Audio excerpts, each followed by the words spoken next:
Jedi Search, Chapter 8. Night on Eel Shah offered little rest. Falling darkness fought against the simmering orange glow from the nearby volcano, the pastel blaze of the Cauldron Nebula, and the looming spotlight of the Too Close Moon. Hissing blasts from the geyser fields broke the quiet at irregular intervals. Luke sat alone in the cramped storage module Gantoris had given him for sleeping accommodations. Never intended as a living area, the module had few comforts: a basin of filmy water and a cloth-covered mound of dirt for a bed. Gantoris took a perverse pleasure in telling Luke that it had been one of the dead boy's favorite places to play. Either the refugees blamed Luke for not being able to save both children, or perhaps Gantoris just wanted to keep him off balance. Luke had his lightsaber, and all the powers he had learned from Jedi training should he decide to escape, but that was not the reason he had come to Eel Shah. Cupping his chin in his hands, he stared out at the hostile night. He needed to convince Gantoris to listen to him, to see the need for rebuilding the Jedi Knights. But why would someone from an isolated colony, with no conception of galactic politics, bother to care? If Gantoris was indeed a descendant of the long-ago Ta'anya, Luke had to make him care. When other people drifted to their quarters for the evening, Wharton brought him a steamed bugdillo to eat. Luke poked at the glossy black shell of the crustacean, splitting open the cracks in its multiply segmented body to get at the pinkish meat. That afternoon, a boy had been killed trying to spear these small creatures. At any time, Luke could leave the battered module, walk to the passenger shuttle on the far side of the geyser field, and retrieve his own rations. But he didn't want to leave, not until Gantoris agreed to come with him. Luke ate the sour-tasting meat, chewing in silence. "Come with me." Gantoris stood silhouetted in the square doorway of Luke's quarters. Luke blinked and came out of his trance, refreshed and surprised to see the gray morning light shining through the cracks in the module. Without a word, he stood up and stepped outside. Gantoris wore the faded uniform of a trader captain. It fit him poorly, but he carried himself with pride. The uniform must have been passed down from generation to generation as the hopeful colonists waited for the ramjet gas miners to return and make their settlement a booming town. "Where are we going?" Luke asked. Gantoris handed him a woven pouch, then slung a similar one over his own shoulder. "To get food." Tossing his thick black braid behind him, he marched toward the geyser field. Luke followed across the rugged terrain, sidestepping the lime-encrusted network of geysers and steam vents. The planet of Eel Shah hummed with the tidal strain, like fading vibrations from a struck gong. Gantoris moved with outward confidence, but Luke sensed trepidation, an uncertainty in him.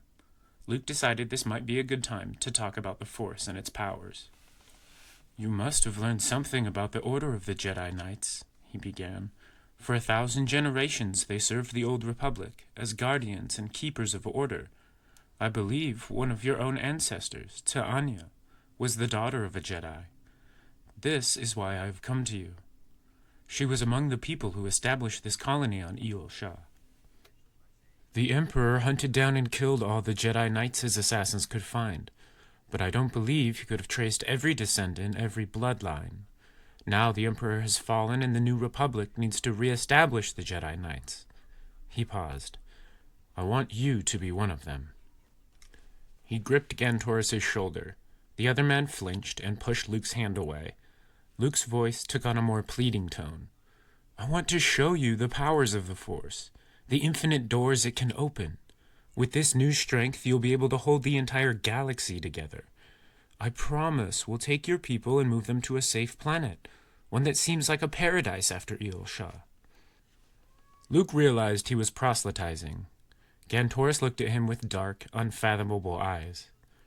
"Empires and republics mean nothing to me. What have they cared for us before? My universe is here, on this world." He stopped in front of the wide opening to a geyser and peered into its depths. The creeping stink of rotten eggs wafted into the morning air. From his hip pouch, Gantoris withdrew a battered old data pad and consulted a column of numbers that looked to be some sort of timetable. "Here, we will go inside the geyser and harvest." Luke blinked. "Harvest what?" Without answering, Gantoris lowered himself over the lip of the geyser hole. Luke shrugged off his Jedi cloak and left it beside the geyser rim, then followed the other man underground. Was Gantoris just trying to see if Luke would follow him down into the belly of the geyser? The shaft was a narrow, winding chimney through porous rock, a pipeline to gush superheated water. Colorful mineral deposits sparkled white and tan and blue, powdery in his hand. Luke found plenty of footholds as he followed Gantoris into the honeycombed passages. The rock felt warm and slimy. Acrid vapors rising from below stung his eyes. Gantoris worked his way into a side crevice. Luke asked, "What do you want me to do?" In answer, Gantoris wedged himself deeper into a crack and shrugged the woven pouch off his shoulder. "Look in the dark pockets, the ones protected from the scalding water." Gantoris dug his fingers into a crevice, felt around, and pulled out a handful of rubbery tendrils. "With the heat and the mineral deposits, the lichens have a rich, growing ground. It takes a great deal of processing, but we can make something edible out of this. On our world, we don't have many choices. My people must take what we can find." Luke likewise removed his pouch and began to search in the cracks, probing with his prosthetic hand. What if something poisonous lurked in the crevices to sting him? He could read ominous intentions from Gantoris, but couldn't pinpoint them. Was Gantoris looking for a simple way to kill the Dark Man from his dreams? On his third try, Luke found a mass of spongy growth and yanked it out. Gantoris looked over his shoulder at Luke. "It would be better if we split up. If you stay by me, you will only find my leavings. I can never feed our people that way." Gantoris's voice changed to a mocking tone, and his forehead crinkled, raising his shaven eyebrows. "Unless your force can miraculously create a banquet." Keeping his handholds, Luke edged over another crack as Gantoris worked deeper into his own fissure, turning a jagged corner. A flurry of uneasiness shot through him, but Luke began to search among the crevices. The lichen wasn't difficult to find, and Luke quickly filled his pouch, crawling through narrow openings. Perhaps Gantoris had expected him to get lost among the fissures, but even disoriented underground, Luke could always retrace his path. He had heard nothing from the other man, and, deciding that he had fulfilled his obligation, Luke began to work his way back to where they had split up. When he reached the joined passage, Luke saw Gantoris was no longer there. He crawled deeper into the fissure, looking for the other man, all the while expecting a trap but confident he could deal with it. He would have to impress Gantoris with his Jedi abilities. The passage ended in a blocked wall of eroded stone. The smell of sulphurous smoke grew stronger, engendering a deep sense of claustrophobia within him. Luke recalled the two children buried deep under the avalanche. Bright blood splashed on the bottoms of the fallen rocks. The ground around him hummed with barely contained murderous energy. What if another earthquake happened while he was wedged in the narrow cracks underground? Gantoris was nowhere in sight. "Gantoris!" he called, but he heard no answer. Looking up the shaft of daylight poking through from the surface, Luke finally saw the man's silhouette nearly at the top. Gantoris scrambled up the jagged walls, climbing as fast as he could manage, leaving Luke behind. He was fleeing something.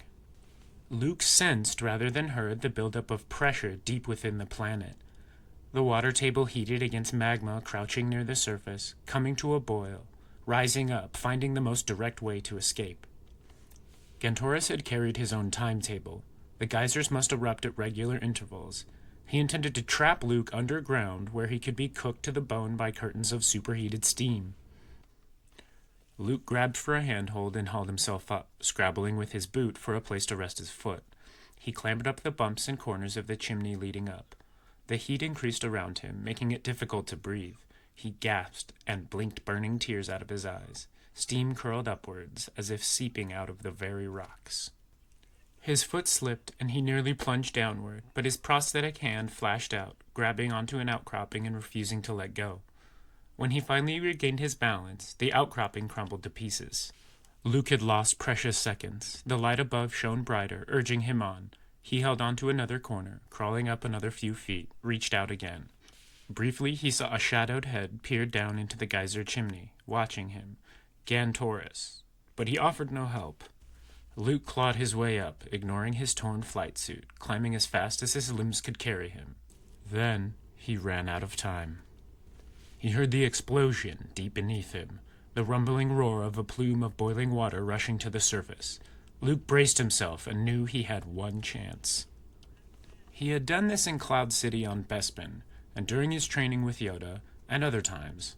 As the jet of steam and deadly water blasted toward him, Luke gathered his strength, his concentration, and sprang straight up, hurling his body out of the geyser shaft. He used the Force as a springboard to throw himself high and free, just as if he were lifting an inanimate object. Luke shot out of the geyser chimney, flailing his arms as he dropped to the rugged ground. He tucked his shoulder and rolled, striking with enough force to knock the breath from him.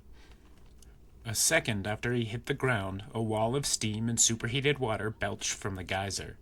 Luke shielded his exposed flesh from the scalding droplets and waited for the blast to dwindle.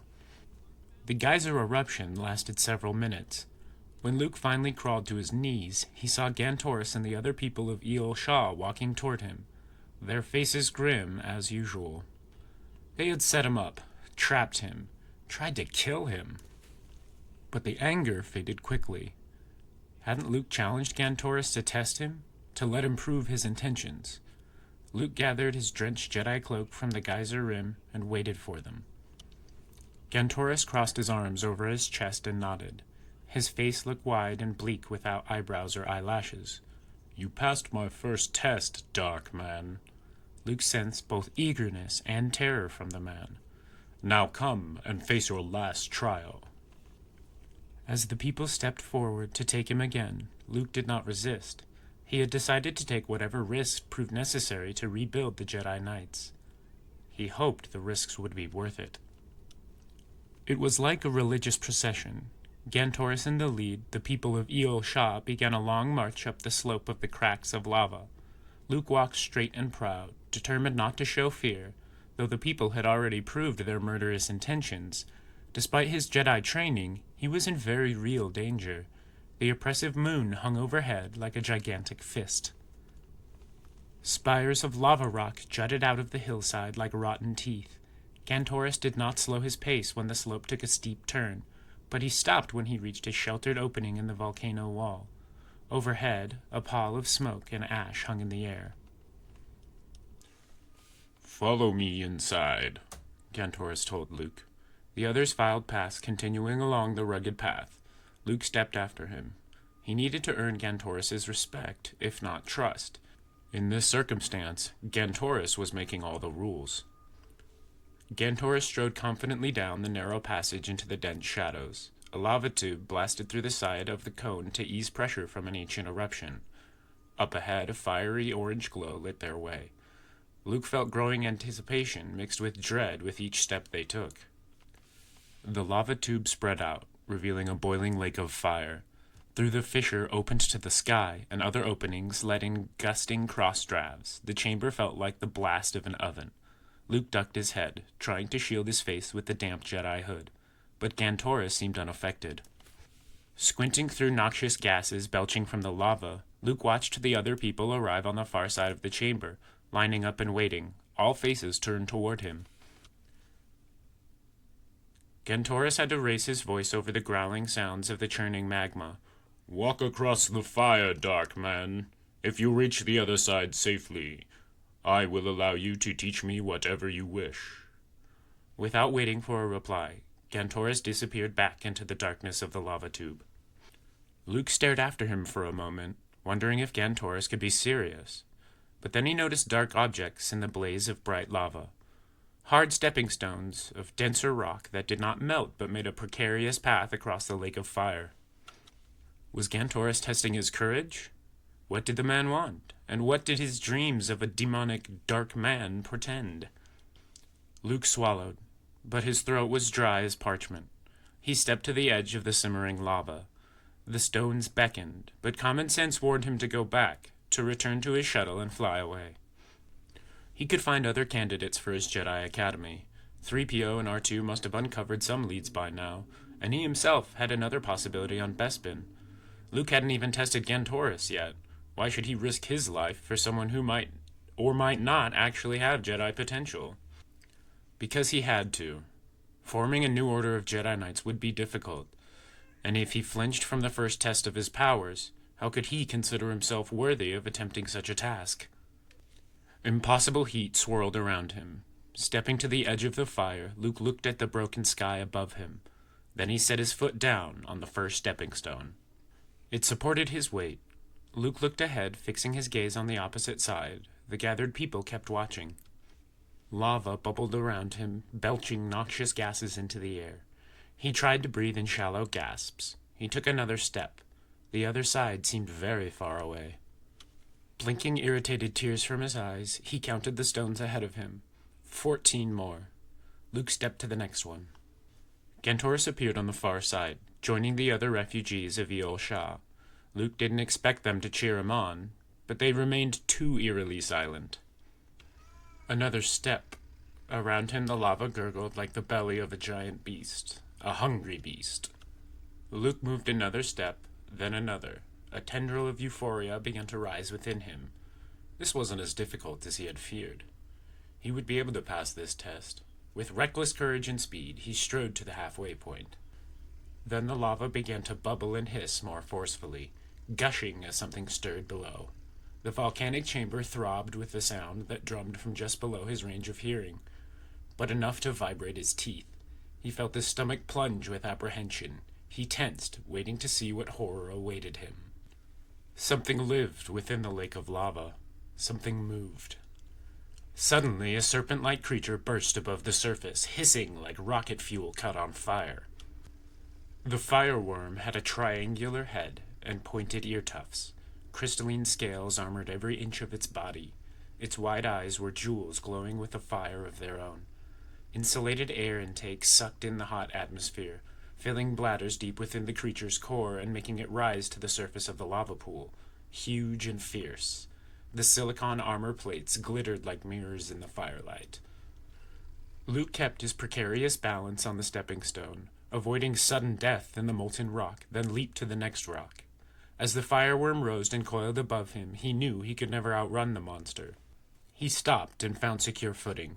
Instinctively, he drew his lightsaber, igniting it with a snap hiss. The green glow of his blade fought against the fiery orange of the lava chamber. On the far side of the lava lake, the gathered people of Eol Shah watched in silence, unmoving. The fireworm glared down at Luke with its viper's head. It opened a vast metallic mouth and spewed congealing lava at the wall. Armored intakes continued to suck air, raising coils of the behemoth's body to the surface. Luke held up his lightsaber, but it seemed pitifully small to fight a lava dragon. With an ultrasonic bellow, the fireworm dove beneath the magma again, splashing molten rock into the air. Luke danced from stepping stone to stepping stone, trying to avoid the deadly fireball. Globs of lava set his Jedi cloak on fire, but Luke managed to yank it over his shoulders and toss it into the bubbling pool, where it burst into bright flames. He held his lightsaber in front of him.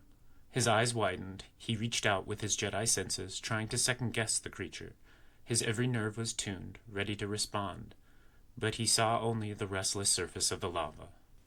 "Where are you?" The fireworm's head exploded out of the lava on the other side, rearing up to strike. It plunged down, opening its huge mouth to reveal fangs like stalactites. Luke whirled, bringing up his lightsaber and dancing back to the previous stepping stone. As the fireworm struck, Luke slashed with his humming green blade. But when the lightsaber smashed against the mirrored armored plates, the glowing green edge refracted into 1,000 components, splitting and ricocheting around the chamber. Sparks showered all around him. The energy blade, that could supposedly slice through anything, broke only one small silicon armor plate. On the other side of the chamber, the people of Eol Shah ducked to escape the flying shards of green power. Splintered rock fell into the magma lake. Luke knew he could not use the lightsaber against the monster again. The fireworm yowled in surprise more than pain, then dove for refuge under the lava. Luke crouched, desperately trying to figure out what he should do next. He turned, ready to run to the other side where the people waited for him. The fireworm would return any minute. He didn't know how much time he would have. Suddenly, the creature launched itself out of the lava, roaring and hissing and making sounds too horrible for Luke to describe. He turned, lightsaber in hand, and ready to die in battle.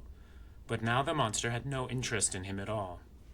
Gouts of acrid smoke poured from the chink in the silicon armor, where lava ate its way into the fireworm's body core. The creature writhed and tossed, spewing lava into the air. Molten rock devoured the fireworm's internal organs like acid, killing it from the inside out. Burning within, the fireworm thrashed in agony, spraying lava as flames and foul smoke boiled out of the tiny breach in its armor. When the fiery rock burned through to the fireworm's inflated air bladders, the creature exploded. Splatters of hardening lava rained down. Luke managed to deflect most of the burning chunks with the force, but some scorched his back and shoulder. The fireworm's death throes churned waves in the molten rock, then gradually subsided. Luke raised his eyes, blinking in disbelief. The people of Eel Shah still waited for him. Most of the stepping stones had been washed away in the turmoil. Nothing but impassable lava remained between him and Gantoris. He could not finish his journey. Giddy with terror and a backwash of possibilities from the Force, Luke stared at the impassable river of flames between him and his goal. He thought of the potential for his proposed academy, for the return of the Jedi Knights. The New Republic needed him. He had to complete his promise. He would gather candidates to teach the ways of the Force. He would. Without a doubt in his mind, still throbbing with the Force after his battle against the fireworm, he closed his eyes. Luke walked across the lake of fire. He did not think about it. The lava refused to touch his feet. Only the Force burned bright around him.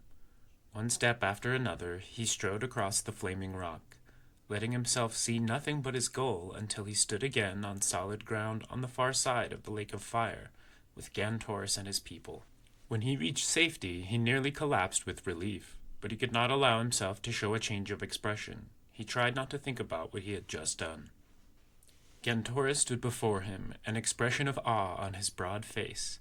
The others backed away, but Gantoris himself remained motionless. He swallowed as he met Luke's gaze. "I will abide by my promise." He drew a deep breath. "Teach me how to use this mysterious power within me." Without a thought, Luke reached forward with trembling hands and touched Gantoris' head. He sent mental fingers inwards, probing to the back of the other man's mind, searching until he found the mysterious nub in Gantoris' subconscious, and pushed. The strength of his reflexive reaction knocked Luke backwards so that he had to catch his balance before tumbling into the lava. Gantoris did indeed have the Jedi potential, enough to make him a formidable candidate for the Jedi Academy. Luke allowed himself a sigh of relief. The terror and the testing had been worth it. He took Gantoris' hand, then looked at the gathered survivors of the abandoned colony. "We will find a new home for your people, but first you will come with me to Coruscant."